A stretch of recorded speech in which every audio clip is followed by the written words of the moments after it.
अस्सलाम वालेकुम रहमतुल्लाहि वबरकातुहू। मैं हूं याकूब अली, आप लोग देख रहे हैं माइके वर्ल्ड। नाज़रीन, आज की वीडियो में बात करने वाले हैं माँ बाप के लिए दुआ करने के लिए कौन सी दुआ पढ़ें, ये हिंदी भाषा में सीखें। वीडियो बहुत प्यारी होने, वीडियो अभी से लाइक कर दीजिए।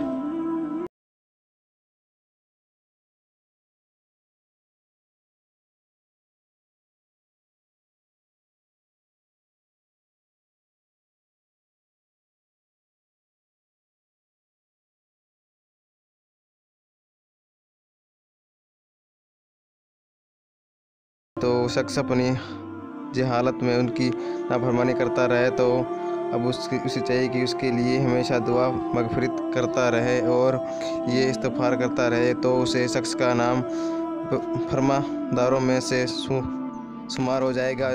जो शख्स ये दुआ पढ़े और उनके बाद उससे ये दुआ करे कि या अल्लाह उसका सवाब मेरे वालिदैन को पहुंचा दे, तो उसका अल्लाह की